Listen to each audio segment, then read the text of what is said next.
नमस्कार दोस्तों, स्वागत है आपका हमारे चैनल @डुग्गू कोचिंग सेंटर में। आज की जो क्लास है, याद रखना, मैं साइंस की लेकर आया हूँ क्लास 10 का, जिसमें कि आईएमपी क्वेश्चन रहेंगे।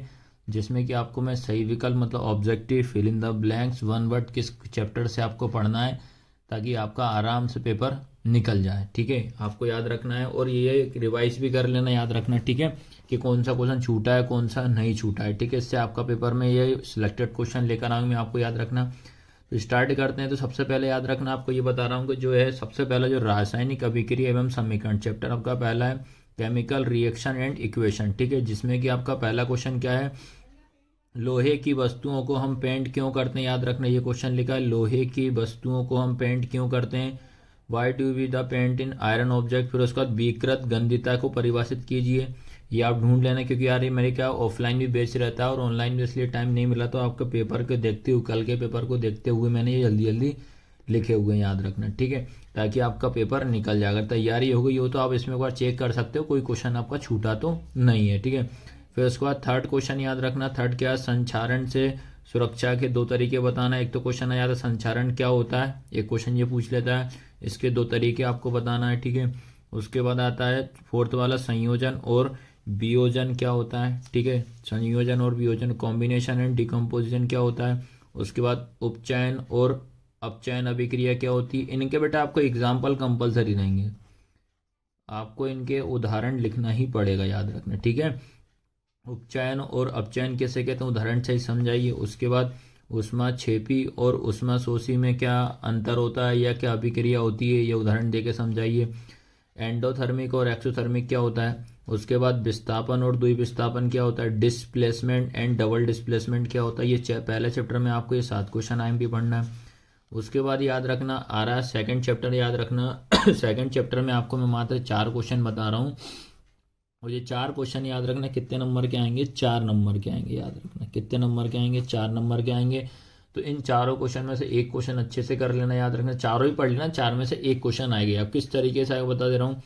जिसमें कि पहला क्वेश्चन लिखा प्लास्टर ऑफ पेरिस।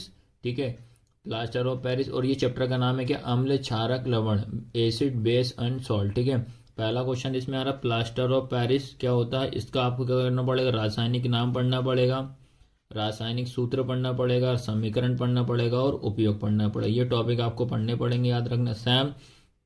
उसके बाद विरंजक चूर्ण क्या होता है, जिसको ब्लीचिंग पाउडर कहते हैं। याद रखना आपको ब्लीचिंग पाउडर का क्या chemical name, bleaching powder chemical formula, bleaching powder chemical equation, और ब्लीचिंग पाउडर के क्या पढ़ने पड़ेंगे आपको, यूजेस पढ़ने पड़ेंगे। ठीक है, उसके बाद यार थर्ड क्वेश्चन क्या है, धोने का सोडा मतलब वॉशिंग सोडा क्या होता है। इसके भी सेम, वॉशिंग सोडा का भी आपको chemical name, chemical formula, chemical equation और यूजेस आपको पढ़ने ही पढ़ने हैं। बेकिंग सोडा क्या होता है, ये बेकिंग सोडा, इसमें भी आपके chemical name, chemical formula, equation और ये आपके यूजेस पढ़ने। तो ये 4 क्वेश्चन पढ़ना मात्र आपको सेकंड चैप्टर के, और 101% आपका आना ही आना, याद रखना। उसके बाद आता है थर्ड चैप्टर। थर्ड चैप्टर क्या आपका, धातु एवं अधातु, मेटल एंड नॉन मेटल। याद रखना धातु और अधातु मतलब मेटल और नॉन मेटल। ठीक है, जिसमें कि आपको बता देना इसका पहला क्वेश्चन है, आघात वर्ध तथा तन्य क्या होता है, परिभाषा पूछेगा तो छोटी सी। मेलाबिलिटी एंड डक्टिलिटी क्या होता है। उसके बाद ये पढ़ना खनिज, अयस्क क्या होता है, गैंग क्या होता है, ध्वनिक क्या होता है, इनकी परिभाषा पढ़नी पड़ेगी। उसके बाद सबसे इंपॉर्टेंट क्वेश्चन है थर्ड वाला, धातु और अधातु के भौतिक गुण और रासायनिक गुण लिखना है। ठीक है, धातु और धातु के भौतिक और रासायनिक गुण लिखना है। क्या लिखा, metal and non metal, physically property and chemical property. ठीक है, क्या क्या लिखना, फिजिकली और केमिकल प्रॉपर्टी आपको लिखना है इसमें, ये चीज़ आपको याद रखना। उसके बाद चैप्टर आएगा आपका 4। चैप्टर 4 में आपको ध्यान रखना, चैप्टर 4 क्या, कार्बन एवं उसके यौगिक, कार्बन एंड इट्स कंपाउंड वाला चैप्टर है, जिसमें कि आपको CO2 व CH4 C2H4 का आपको इलेक्ट्रॉन बिंदु दर्शाना, मतलब इलेक्ट्रॉन डॉट स्ट्रक्चर आपको बनाना, इसमें याद रखना है। ठीक है, अगला है ये यहाँ से आईएमपी क्वेश्चन है, मोस्ट आईएमपी क्वेश्चन है, याद रखना। हाइड्रोकार्बन क्या है, उदाहरण देकर समझाइए। अब मैं तो बता दे रहा हूँ, सेकंड चैप्टर अच्छे से पढ़ लो और एक चैप्टर 4 पढ़ के चले आओ। 101% आपको 4 नंबर का क्वेश्चन आने ही आना है। तो क्या हाइड्रोकार्बन क्या है, उदाहरण देकर समझाइए। व्हाट इज हाइड्रोकार्बन, एग्जाम्पल बताना। उसका आता है एल्किन की परिभाषा और उसके 4 उदाहरण याद रखना। एल्किन आपको डिफाइन करना पड़ेगा और उसके 4 एग्जाम्पल आपको बताने पड़ेंगे। ठीक है, उसके बाद है एल्केन की परिभाषा, उदाहरण देके समझाइए। एल्केन याद रखना।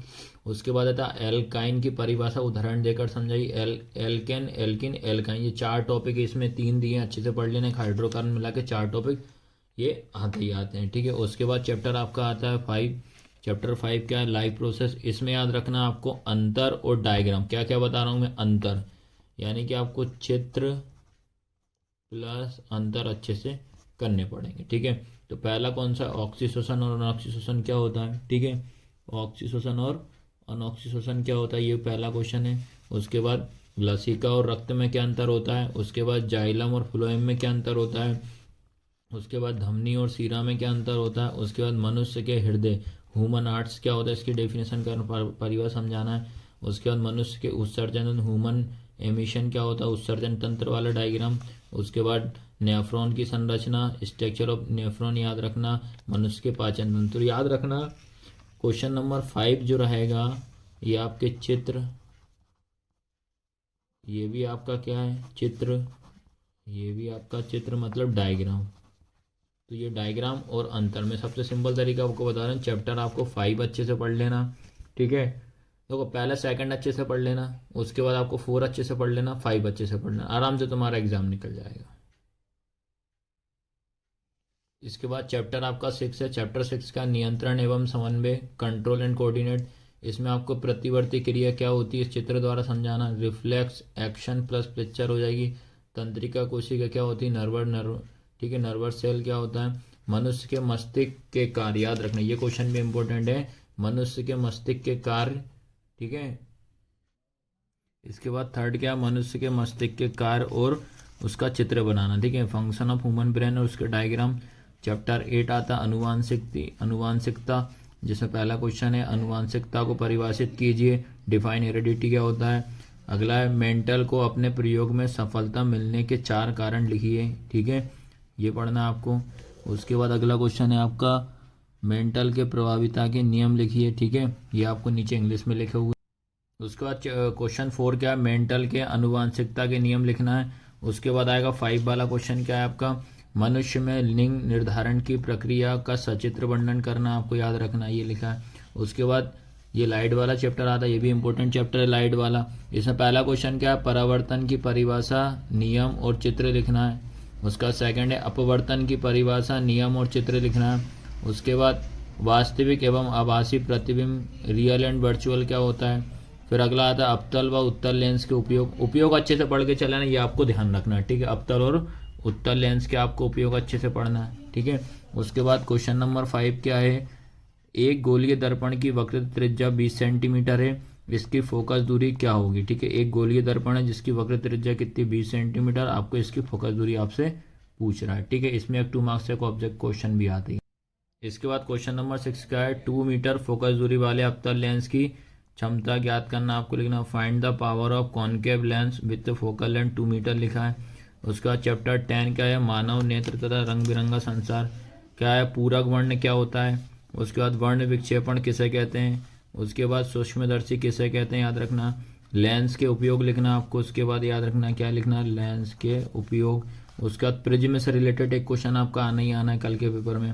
उसके बाद मानव नेत्र का नामांकित चित्र बनाइए, ओम का नियम लिखना, ठीक है। तो ये सारे के सारे ऐसे क्वेश्चन हैं जो कि बार बार पेपर में पूछे गए, याद रखना। उसके बाद याद रखना, अब जो मैं आपको बता रहा हूँ बेटा, यहाँ से आपके अब जो यहाँ से मैं आपको बता रहा हूँ, जो भी चैप्टर जो बता रहा हूँ चैप्टर वाइज, वो आपको किस चैप्टर से क्या पढ़ना और क्या नहीं पढ़ना, ये आपको बता रहा हूँ, ठीक है।